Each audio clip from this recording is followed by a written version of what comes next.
এইটো কালপিত সিদ্ধাৰ্থ শৰ্মাই জুবিন গাৰ্গৰ পত্নী গৰিমা বৰুৱাৰ ডিঙিত লগাই থৈ গ'ল। কি লগাই থৈ গ'ল আপোনালোকে গম পাব। এই ভিডিঅ'টো চাই থাকক। এই ভিডিঅ'টো মই বহুত খঙত বনাইছোঁ, এই ভিডিঅ'টো মই বহুত ক্ষোভত বনাইছোঁ। আচলতে মই বিশেষ সূত্ৰে দুটামান কথা গম পালোঁ আৰু কথাকেইটা গম পাই মই ৰখি থাকিব নোৱাৰিলোঁ। এই ভিডিঅ'টো মই বহুত খঙত বনাইছোঁ, বহুত ক্ষোভত বনাইছোঁ। এইটো কালপিত সিদ্ধাৰ্থ শৰ্মাই জুবিন গাৰ্গৰ পত্নী গৰিমা বৰুৱাৰ ডিঙিত লগাই থৈ গ'ল। মই কৈ দিম, গোটেই কথাখিনি কৈ দিম, আপোনালোকে গম পাব। খালি ভিডিঅ'টো এৰি নিদিব, ভিডিঅ'টো প্ৰথমবাৰ শেষলৈকে চাই থাকক। এতিয়াই আপোনালোকে গম পাব। তাৰ আগতে মই আপোনালোকক এটা কথা কৈ ল'ব বিচাৰিছোঁ, জুবিন দাই বৰ্তমান সময়লৈকে ন্যায় পোৱা নাই আৰু আমি সকলোৱে মাত মাতি আছোঁ জুবিন দাক ন্যায় দিয়ক। আৰু আপোনালোকক অনুৰোধ কৰিছোঁ, কমেণ্ট বক্স মই খোলা ৰাখিছোঁ। হাইপ বুলি লিখা আছে, হাইপটো পিটিকি কমেণ্ট বক্সলৈ সোমাই যাওক। হাইপ পিটিকক, হাইপ বুলি তাত আছে, ওলাই আছে, আপোনালোকে দেখিছে হাইপ। তললৈ অলপ চাই দিয়ক, কমেণ্ট লিখা তাতে আছে হাইপ। আপোনালোকে হাইপটো পিটিকি আপোনালোকে কমেণ্ট কৰক, hashtag justice for Zubeen Garg লিখিব। অনুৰোধ কৰিছোঁ, আমি জুবিন দাক ন্যায় দিবই লাগিব। জুবিন দাক যদি আমি ন্যায় দিয়াব নোৱাৰোঁ, অনাগত দিনত আমাৰ কি হ'ব এইটো ভাবি ল'ব। জুবিন দাৰ কাৰণে আজি আমি মাত মাতিব লগা হৈছে। আমি চাবলৈ গ'লে জুবিন দাৰ কাৰণে মাত মাতিব নালাগেই, কিন্তু জুবিন দাৰ কাৰণে আমি মাত মাতিব লগা হৈছে। সেইটো কাৰণে আপোনালোকক অনুৰোধ কৰিছোঁ, হাইপ পিটিকি আপোনালোকে hashtag justice for Zubeen Garg লেখক আৰু ভিডিঅ'টো শ্বেয়াৰ কৰক। ভিডিঅ'টো ইমানে শ্বেয়াৰ কৰক, এই ভিডিঅ'টো অসমত খলকনি সৃষ্টি কৰি থাকিব লাগিব। অসমৰ প্ৰতিজন মানুহৰ ওচৰত গৈ ভিডিঅ'টো পাবগৈ লাগিব। মিলিয়ন দৰ্শকৰ ওচৰত গৈ ভিডিঅ'টো পাবগৈ লাগিব। আপোনালোকে শ্বেয়াৰ কৰি দিয়ক। তো মই এতিয়া আপোনালোকক ক'ব বিচাৰিছোঁ, আপোনালোকে কিন্তু ভিডিঅ'টো এৰি নিদিব দেই, কণ্টিনিউকৈ চাই থাকিব। স্কিপ যদি কৰি যায় আপোনালোকে মেইন কথাখিনি গম নাপাব। সিদ্ধাৰ্থ এই কালপিতটোৱে জুবিন গাৰ্গৰ পত্নী গৰিমা বৰুৱাৰ ডিঙিত কি লগাই থৈ গ'ল আপোনালোকে সকলোৱে গম পায়। বৰ্তমান সময়ত আমি সকলোৱে বেংক একাউণ্টত পইচা জমা কৰোঁ, ঠিক আছে। আমি সকলোৱে পইচা আমি ঘটোঁ আৰু সেই পইচাসমূহ ক'ত থওঁ? বেংক একাউণ্টত। সকলোৱে পাছবুক থাকে। আপোনাৰ পাছবুক আছে, মোৰো আছে। আজিকালি মানে সকলোৱে পাছবুক, বেংক একাউণ্ট সকলোৱে থাকে। আপোনালোকে ক'ব নোৱাৰে যেন বেংক একাউণ্ট নাই বুলি ক'ব নোৱাৰে। সকলোৱে বেংক একাউণ্টত পাছবুক থাকে, ATM সকলোৱে থাকে। আৰু তাতোতকৈ আজিকালি এইটো যুগৰ পৰিৱৰ্তন, সকলো হাতত স্মাৰ্টফোন, মোবাইল থাকে। সকলো হাতে পে'টিএম, গুগল পে', ফোনপে', ইয়নো, মানে বেংকিং ৰিলেটিভ যোনসমূহ বস্তু, সেই বস্তুখিনি বেংকিঙৰ যোনখিনি পইচা লেনদেন কৰা, পইচা উইথড্ৰল কৰা, মানে ডিপ'জিট কৰা, সেই ছিষ্টেমটো মোবাইল ফোনত দি দিলে, ঠিক আছে। এইটো হ'ল পে'টিএম, গুগল পে', ফোনপে', বেংকিঙৰ মানে গোটেই বস্তুটো মোবাইল ফোনতে দি দিলে। আজি আপোনাৰ ওচৰত কেছ পইচা থাকিব নালাগে, আজি আপোনাৰ হাতত কেছ পইচা থাকিব নালাগেই, মোবাইলটোতে হৈ যায়। এতিয়া মোৰ হাততে 1 টকা পইচা নাই, আপোনালোকক দেখুৱাই দিছোঁ, চাই লওক। 1 টকা পইচা নাই, এইটো দেখুৱাই দিছোঁ। 1 টকা পইচা নাই, এইবিলাক দেখাই দিছোঁ। মোৰ এতিয়া হাতত 1 টকা পইচা নাই, চাই লওক। দেখিলে মই জেপ দেখুৱাই দিছোঁ, 1 টকা পইচা নাই, চব মোবাইলটোতে আছে। এতিয়া যোনটো মোবাইলত কেমেৰা ৰেকৰ্ডিং হৈ আছে ন, সেইটোত আছে। মোৰ গোটেইখিনি খুলি থৈছোঁ দেই। ফোনপে' আছে, পে'টিএম আছে, গুগল পে' আছে, সকলোখিনি আছে।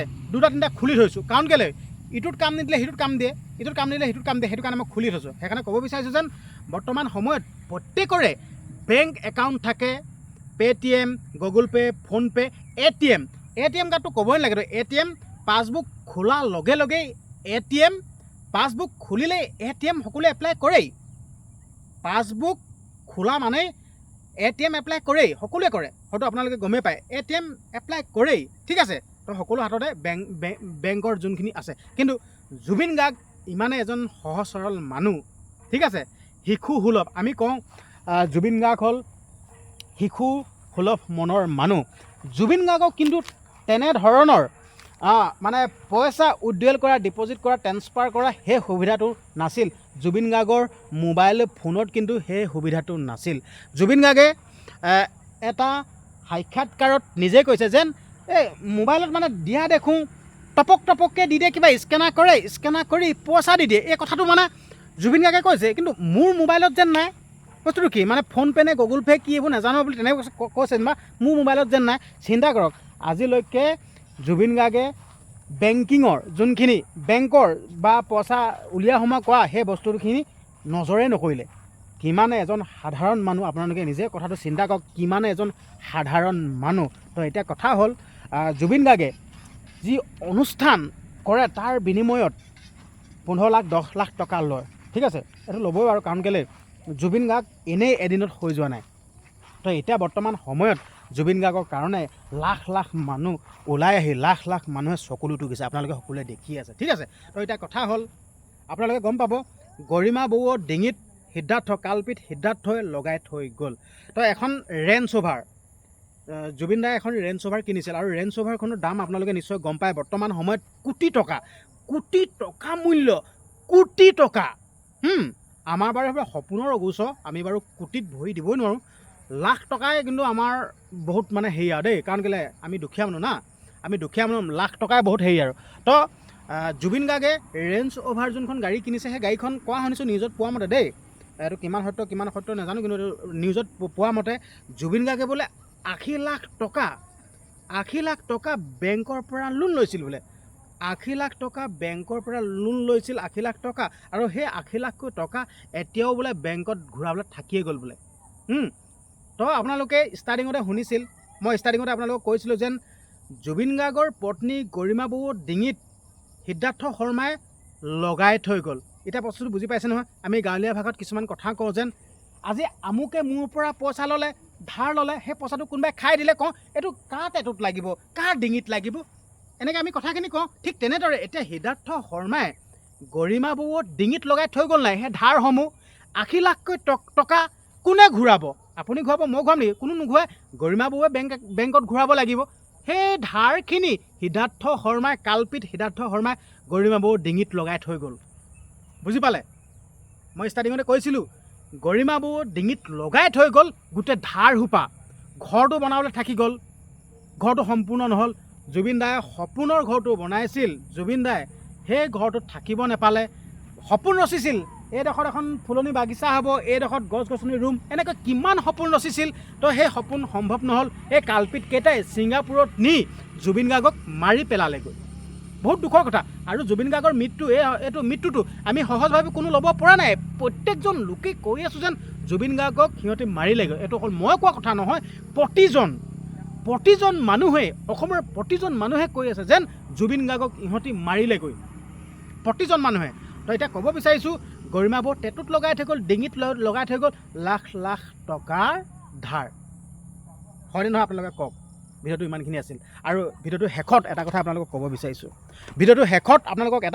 বিচাৰিছোঁ, কমেণ্ট বক্স খোলা আছে, মই কমেণ্ট বক্স মই খোলা ৰাখিছোঁ। আপোনালোকে হাইপ তলত আছে হাইপ, এই হাইপটো টিপি আপোনালোকে কমেণ্টত সোমাই যাওক। হাইপটো কিন্তু পিটিকিব দেই, হাইপটো পিটিকি আপোনালোকে কমেণ্ট বক্সত সোমাই যাব। আৰু hashtag justice for Zubeen Garg বুলি লিখিবলৈ একদমেই নাপাহৰিব। Hashtag justice for Zubeen Garg লিখিব আৰু ভিডিঅ'টো যিমান পাৰে সিমান শ্বেয়াৰ কৰি দিব। শ্বেয়াৰ কিন্তু নকৰাকৈ নাথাকিব, আপোনালোকে ভিডিঅ'টো শ্বেয়াৰ কৰি দিব। Hashtag justice for Zubeen Garg লিখিব, ভিডিঅ'টো শ্বেয়াৰ কৰি দিব। অনুৰোধ কৰিছোঁ, আমি প্ৰত্যেকেই লিখিব লাগিব।